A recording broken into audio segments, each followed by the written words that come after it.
Hello, welcome to Quackalope. Thank you for being here. Today I'm bringing you a Kickstarter preview of Rayman the board game.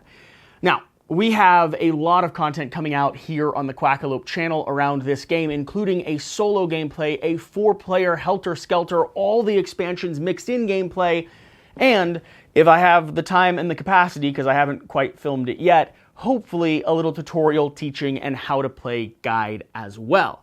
So what am I going to do in this preview video that's going to make it stand out, make it a little bit different, make it worth your time? Well, one, I'm going to be quick, concise, and to the point, although I guess theoretically I've already started off slower than you'd prefer. And two, I'm going to highlight the main features of Rayman the board game and then leave the nuanced discussion, the details and the breakdown of how the game operates to those gameplay videos and those teaching videos and the other content creators who are getting a chance to actually cover this as well. I'm going to be filming on this prototype literally today after only having it for about 4 or 5 days because I want as many people as possible to be able to dive in and check it out for themselves. So, this is a sponsored preview video from Flyos Games. Not all of the videos we've done are sponsored. We mostly have wanted to have a good time and highlight everything we can for you. But if you follow the link in the top of the video description, you'll be able to follow a link over to the Kickstarter page, check out more information on Rayman the board game, and if you'd like to help them bring this game to life and support the project, you can go ahead and back it, be one of the first to get it into your hands, and help follow along track and unlock all of the cool stuff they're going to have featured and revealed during the campaign itself. All right, heart and soul of Rayman the board game. Rayman the board game is I want to immediately say, 1 to 4 player, either competitive, helter-skelter race game where you're trying to collect all the little Teensies you can, bring them across the finish line while platforming or programming your way, playing cards that give you actions that allow you to move around this map in a clockwise motion, and hopefully make it across that finish line with all 3 of the objectives you needed to acquire and accomplish. It could also be a cooperative game where you're playing against one of many bosses. I have the Armored Toad printed out here. They're going to be racing against you. They're going to be causing damage, creating mayhem, and affecting the board state as you play. And your goal, if you're playing cooperative, is to not get knocked out, to help everyone survive, to avoid damage as much as possible, and still unlock, collect all of your objectives and make it across that finish line before the enemy, the boss, the big bad guy, does. And finally, you have the solo mode, which I just got finished filming. The solo mode is going to have a 1-to-1 head-on-head race against, in my case, the Armored Toad, where you're moving across the board, trying your best to outwit, outmaneuver, and outsurvive all the chaos that he's throwing your way, and probably coming down to a neck-to-neck, nose-to-nose finish line victory. If you get hit a few times in this solo mode, you're going to have to be really creative and really, really strategic to come back and maneuver your way as efficiently as possible forward. So, the core breakdown of Rayman the board game. It is a platformer-style board game, which is something that we don't see too often in the board game industry, but is a very popular term in the video game industry. What a platformer game does is it basically sets you on a 2D plane and has you maneuvering up and down on different types of obstacles, objects, hitting enemies, avoiding warning signs, collecting resources as you go. So here you can see this circle has platforms, has enemies, has obstacles like these big barrels or big drums that you need to duck underneath, has potential hazards or traps like these thorns that you have to maneuver around, and has objectives, which will be these little teensy cages that get placed out by the players that you need to go break and acquire in order to gain your victory condition or your objective tokens. And you're still going to be trying to maneuver as fast as you can around this map so that you can make it across that finish line first. There's also a little micro expansion that'll add in rockets. These are going to be sailing around the map as well, moving in a straight line forward and exploding whenever they hit you. You also have a little rocket card, which doubles kind of as your main enemy card if you need. This card is going to trigger the rocket abilities, depending, again, on exactly where they are and how you've decided to incorporate them. You could do the rockets without the card, you could add in the card where you're rolling the dice and determining the effects, or you could be playing cooperative against one of the big bosses like the Armored Toad in this case. All of this ends up being highly modular, where the teensy cages are located, which maps you're using. For instance, this prototype came with 2 different versions of the maps, We have the Hell map, which we did the 4-player gameplay on. Trust me, this one looked straightforward, and when we started playing it, we realized it was extremely hazardous and extremely cruel. You have also all of the cards that we could play, map locations, rockets, whether or not you're incorporating a cooperative system with the main boss, whether or not you're incorporating a dice system with the rockets that is going to change the state of the game, making certain enemies stronger, making hazards more powerful, making rockets move quicker or explode in a larger area. There's a lot of stuff happening. How does the actual gameplay flow? Well, we have our 4 characters here. Let's see if I can get all their names right. I did write them down just to be careful. But we have Rayman. We have our Teensy King. This might be the blue or green Teensy. We have Barbara. And then we have, what's the blue guy's name? Globox? Globox. I think that's right. Let me know down below if that is accurate. And then, of course, the art's going to depict a wide variety of these characters. If you're a Rayman fan, you'll see that we have the entire arsenal of different types of Rayman characters and different types of Globox characters and different types of Teensy characters throughout the custom artwork of this game. All right, we have our character cards. I'm going to go ahead and grab Globox because he's the one that I started to forget. Set all the cards off to the side. Your initial hand of cards are all going to be standardized. They're all going to be the same. There are ways to make this asymmetric, and we'll get into those in just a moment. But I have 8 total cards in my hand. These cards are going to be how I end up programming and planning my actions as I play. I'm going to be putting down 2 of these cards, and my initiative order, my turn order, will be set by the highest number that I play, or whichever number is on the left-hand side of the 2 cards that I put down. Why do I say highest number? Well, in my experience so far playing about 5 games of this, I almost never see a reason why I'd want to go slow, but presumably you could actually put a lower number on the left-hand side of your play deck, and that card would then trigger your initiative order, which means you could try to time it a little bit more efficiently. I'm not that good at this game yet, so I just say the highest card that you play is going to be the initiative that you go in. Then you get powers from both the cards that you've put down on the table. The powers and abilities that we have here are pretty straightforward, and I'll demonstrate them as I play.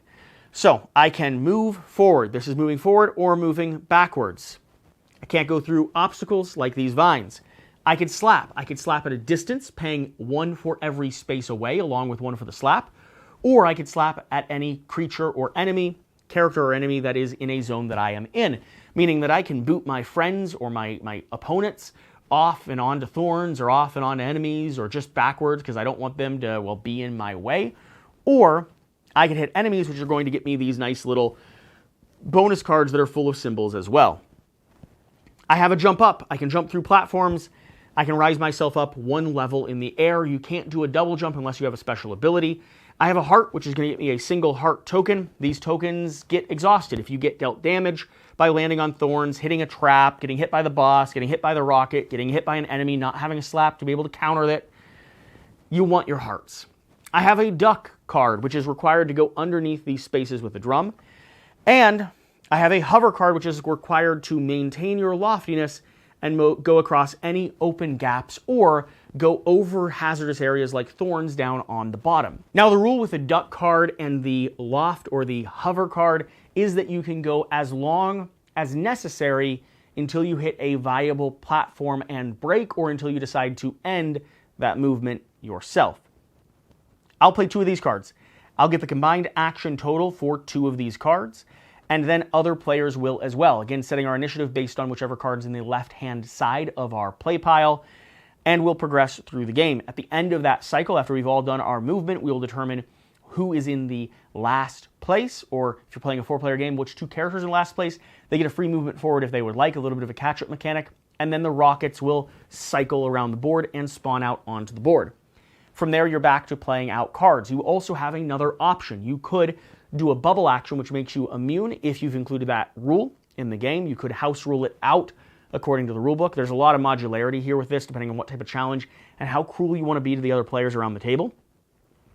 The bubble action will get all of your hands back into your deck. However, you go the slowest and you don't move at all. It's a wiped action. but you get your hand back, and sometimes that's essential in order to accomplish your objective. What's your objective? Again, moving into the areas with these teensy cages, smacking them to break them open, and then crossing the finish line ahead of any of the other players at the table. That's the core structure. Playing 2 cards, moving through your turn, racing, hitting, overcoming, bullying other players if you need to, or avoiding the boss if you're playing solo or cooperative, and crossing that finish line. It is a helter-skelter race to the end.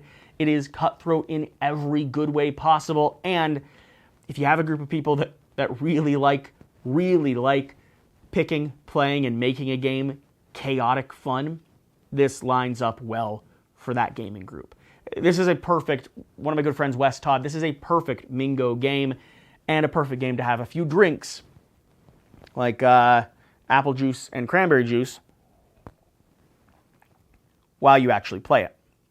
Okay, that is the core structure of Rayman. So, what stands out here in terms of the experience of the game? First off, the artwork, the style, the theme, these miniatures that are still prototype miniatures, all of it's absolutely lovely. These maps do feel like a difficult challenge while still being easy to learn and easy to approach, and the amount of variability that you can add in actually provides a pretty interesting game state. For instance, I have these token holders and objective holders, and each of these comes with the option to play on the legendary side. That's going to convert this little resource here, this loom resource here, into a different icon and give you a special ability, like that double jump ability that I'd mentioned earlier, or the ability to slap a little bit farther away. We also, if I clear all these off, have an entire deck of cards that give you asymmetric cards into your hand, giving you a little bit of a, I wouldn't say advantage, but a difference in your play style from one game to another and from one character to another.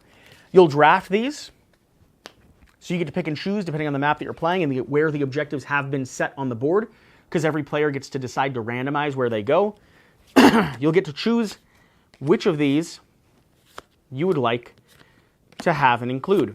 I'm playing them like this so you can see the artwork while I go through, because I think it's quite lovely, but you should also pay attention to these actions. There's a lot of actions in all these cards. They're extremely varied. The numbers also will change on all these cards, which is an important thing to pay attention to, because depending on what numbers you have, you either have to pair them with a higher number if you want to go quickly or first, or you have to plan accordingly if you want to use 2 lower numbers, or you draft the 2 lower numbers into your hand. On top of that, we of course have our extra little loom abilities there at the top, because if you're playing with these asymmetric powers, you might be incorporating and including the legendary abilities, which are going to include the loom alternative abilities, which is going to add more chaos and more randomness to the game as well. And that's kind of the breakdown. A ton of variability. A helter-skelter race to the finish line that really does feel like a unique platformer in the realm of platform-style games. It isn't necessarily the first platformer that I've seen in the board game industry, but it's the first one that incorporates this racing element, and I think it does it really, really well. I like the card play. I like the initiative and how you actually set and track your movement by using this little arrow. Makes the game simple to progress through and makes it so you're not overwhelmed with a lot of stuff that you're min-maxing as you explore. I'm excited to see as they bring out more bosses to face off against, as they bring out more challenge maps, and as you incorporate them however you, the players, would like to. Because, for instance, I could pop this board in half and suddenly have a zone that ratchets it up a notch as you start moving through, from the peaceful little green meadows to the furious, fiery hellscape that is the second map included here in the prototype. I think they've done Rayman justice, which I think out there for people who are Rayman or Rayman Legends fans, depending on which games you've played and where you grew up in the zeitgeist of the Rayman universe, I think Flyos Games here is holding true to at least one aspect or one genre of the Rayman franchise. It feels like this tug of war. It feels like this push and pull. It feels like this fun sit-down family night style game or group of best friends style game where we're all going to be scrambling, we're all going to be making mistakes, we're all going to be doing awesome things at moments that we didn't expect, and we're going to be laughing the entire darn time. It's got some challenge to it. I came head-to-head with the Toad, and that's the easiest solo mode in the game.